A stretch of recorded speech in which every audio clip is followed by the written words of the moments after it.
Amigos tricolores, estava aqui pensando com meus botões. Se o Fluminense consegue ganhar uma partida arbitrada pelo Luiz Flávio, quem é que vai conseguir segurar o Fluminense? Ainda digo mais, se o Fluminense consegue ganhar um outro adversário no Campeonato Brasileiro com o jogo apitado pelo Rafael Claus, aí eu acho que essa capa do título desse vídeo aqui vai ganhar mais força e vai fazer todo sentido. Galera, deixa eu me apresentar, eu sou o Harrison Farina, esse aqui é o canal Eu Sou Tricolor, aqui é o canal da torcida tricolor, o canal da torcida do Fluminense. Aqui a gente vai dividir junto as nossas alegrias, fazer aquela resenha nos dias em que as coisas não forem muito bem. Quem não se inscreveu aí no nosso canal, se inscreva, larga o dedão aí, deixa aquele like para dar uma força e vamos embora falar do Flu. O Fluminense ganhou ontem, na despedida do Fred, o Ceará, por 2-1, com gols do Germancano e do jovem Matheus Martins, numa atuação boa do Fluminense, né? No dia que marcou a despedida do Fred, aliás, uma festa lindíssima, mais do que merecido desse grande ídolo que foi o Fred, que vai estar para sempre nos nossos corações. Mas falando do jogo, foi mais uma boa atuação do Fluminense, não foi fácil, o time do Ceará tem um bom time, eu tenho batido bastante na tecla de separar time de expressão clubística, né? A gente pega às vezes Ceará, Atlético de Goiás, Fortaleza, que não tem tanta expressão de um São Paulo, de um Santos, de um Corinthians, a gente acha que vai chegar no Maracanã e vai ser galinha morta, e não é assim. O Ceará jogou muito bem contra o Clube de Regatas, quase ganhou, jogou muito bem no Morumbi contra o São Paulo, poderia ter vencido a partida e dificultou muito o jogo do Fluminense. Não é que o Fluminense não tenha feito uma partida tão boa quanto vinha fazendo, mas o adversário é que dificultou o dia do Fluminense, dificultando a marcação, tendo um jogo muito duro, muitas vezes muito permissivo, né, por esse Luiz Flávio, esse péssimo árbitro, que eu fiz aqui uma citação no início do vídeo. Não sei se ele tem alguma coisa contra o Fluminense, mas é difícil o Fluminense ganhar com ele. E realmente foi permissivo, eles entraram duro, fizeram faltas duras, pararam a jogada, mas jogaram também com coragem contra o Fluminense. Mas mesmo o Ceará fazendo um bom jogo, o Fluminense, além dos 2 gols que foram anotados, fez um bom jogo, criou muitas outras chances de gol, principalmente no segundo tempo, onde teve chances mais claras de gol. E eu acho que acredito que o resultado de 2-1 tenha condizido muito em relação ao que foi o jogo, porque o Ceará realmente fez um jogo muito forte com o Fluminense. O Fábio, inclusive, foi uma grande figura, talvez uma figura preponderante nessa vitória do Fluminense. Até aproveitar o ensejo que eu fiz um vídeo recente falando do Fábio, né, pegando um apanhado das falhas que prejudicaram o Fluminense. Eu, por ser muito fã do Marcos Felipe, questionei aí a possibilidade do Fábio perder a posição, mas a gente não está aqui para perseguir jogador, muito pelo contrário, a gente vai elogiar quando tiver que elogiar e criticar quando tiver que criticar. E a atuação do Fábio ontem foi só digna de elogios, assim como outras também, e eu tenho que fazer essa ressalva, muito pelo vídeo que eu já fiz aqui. Quem quiser assistir, quando eu disse o Fábio é intocável, com ponto de interrogação, então fazendo uma ressalva para valorizar a atuação do Fábio ontem. Mas, gente, eu queria falar do título desse vídeo aqui, onde eu digo que o Penta é logo ali. Pô, tá maluco? O Fluminense tá brigando, o Fluminense vai ser campeão, tem muita gente na frente, tem plantel melhor. Eu vou enumerar aqui alguns fatores que me fazem pensar por que esse título do Pentacampeonato Brasileiro, na minha concepção, ele é cada vez mais palpável e cada vez mais possível de acontecer. Primeiro, para que você ganhe o Campeonato Brasileiro, você precisa ter plantel. O campeonato é longo, é quase uma gestação, tem lesão, tem suspensão, negociação na janela de transferências, e eu vejo que o Fluminense tem um plantel.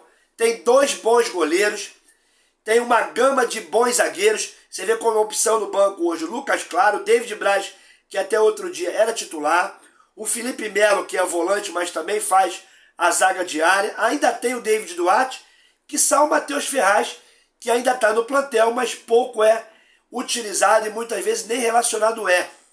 Bons volantes como o André, o Martinelli, o Nonato, o próprio Iago Felipe, que é outro bom jogador e que sequer vem jogando, para os amigos terem uma noção de que a gente tem bons volantes, bons meias, o Ganso, que é um meia articulador titular do time, e o Natan, que é um bom jogador, mas que ainda não emplacou com a camisa do Fluminense, mas ainda é opção. Teve até boas passagens no início do trabalho do Diniz, mas perdeu a posição e não vem entrando nos últimos jogos do Fluminense, mas é um bom meia, tem potencial. E quando a gente vai olhar para frente, a gente vai ver o John Allen, a gente vai ver o Matheus Martins, que ontem fez uma partida mais solta, com mais confiança, o Germancano, o Alan, que vem para ser opção ao Cano, o Marrone, que passa a ser uma opção de ataque, ainda que não tão similar ao Luiz Henrique. Enfim, o próprio Caio Paulista, que está fazendo a lateral esquerda, é opção para o ataque. O Diniz adaptou ele na lateral esquerda. Aliás, o Caio vem fazendo boas partidas, cada vez mais adaptado à posição, com muita força física, né? No ir e vir. É mais uma opção de ataque. E o Michel Araújo, que é um dublê de meia, um dublê de atacante. Se colocar de volante, ele sabe jogar. É um jogador multifuncional. Então eu vejo o Fluminense com um plantel para brigar pelo título. E dentro do próprio time titular, alguns jogadores, um em cada setor, que fazem diferença. São jogadores realmente que estão muito acima da média. O próprio Fábio, se fosse ele ou o Marcos Felipe, pensaria da mesma maneira. São goleiros muito acima da média. O André, que é o melhor volante brasileiro.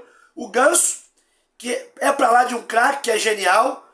E um centroavante, que é o Cano, que é um fazedor de gol na acepção da palavra. E o Nino, que é um zagueiro selecionável, que é um grande zagueiro, é um zagueiro que tem andado no radar do técnico da seleção brasileira, um jogador campeão olímpico, jovem, que ontem fez uma grande partida. Então eu citei um jogador por setor para mostrar a força do Fluminense no próprio time titular, no sentido de realmente jogadores que estão acima da média, jogadores realmente que podem fazer diferença. Esse é um outro fator. O outro fator é o engajamento da torcida. Não só refletido no número grande de sócios, que já passa de 50 mil, como também no número frequente nos estádios nos últimos jogos.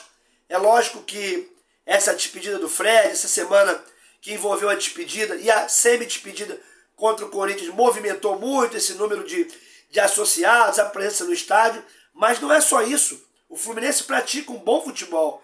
E o conceito de jogo do seu próprio treinador, que é o Fernando Diniz, de buscar o resultado, de jogar com futebol com bola no chão, de jogar com coragem, de não jogar acovardado atrás da linha da bola, isso é um outro fator que faz com que a gente tenha essa relação mais aproximada do torcedor, que traga mais público, em que os jogos do Rio de Janeiro têm essa atmosfera favorável, né? Tornando o jogo mais difícil, o cenário mais desagradável, mais hostil a quem vier jogar aqui no Rio de Janeiro. E o Fluminense, acredito que pela forma que está jogando, vai pegar uma sequência de jogos fora de casa. Eu acredito que não vai mudar o conceito de futebol, a sua ideia de jogo, de tomar conta do jogo, de procurar tomar a iniciativa do jogo, buscar o gol. Isso tudo, somado a esses fatores, me faz acreditar que o Fluminense possa realmente brigar pelo título. E um outro fator, além daqueles que eu venho falando, que o Fluminense, nesse enfrentamento direto com os adversários que hoje seriam postulantes ao título, o Fluminense teve supremacia no enfrentamento contra eles. O Fluminense ganhou o Atlético e bem, o Fluminense ganhou o Flamengo na final do campeonato e bem, o Fluminense não perdeu para o Palmeiras no início do trabalho do Diniz, e o gol do Palmeiras, até hoje a gente não sabe se realmente foi verídico, porque as imagens do VAR não foi divulgado. O Fluminense também não perdeu para o Palmeiras, o Fluminense ganhou bem do Corinthians, ainda que o Corinthians tenha jogado com uma gama de desfalques, mas isso também traz confiança para que a gente possa olhar um todo e saber que o Fluminense tem tudo para brigar pelo título brasileiro. E a gente não precisa se pautar em bancada esportiva para acreditar nisso. Basta a gente olhar para o cenário dos nossos jogos e ter um pouquinho de imaginação e ver o que está acontecendo ao entorno.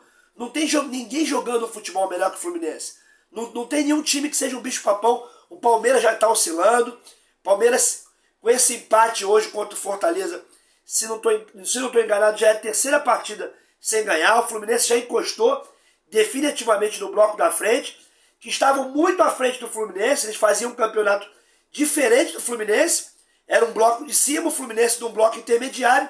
E a sequência de jogos e de boas atuações fez com que o Fluminense esteja hoje a 3 pontos do líder, que é o Palmeiras, se eu não estou equivocado. E uma outra razão que me faz acreditar nisso é que todos esses postulantes que eu citei, se ainda a gente for citar, além de Corinthians e Palmeiras e Atlético, for citar o Clube de Regata e citar também o São Paulo, todos esses clubes estão envolvidos em 3 competições.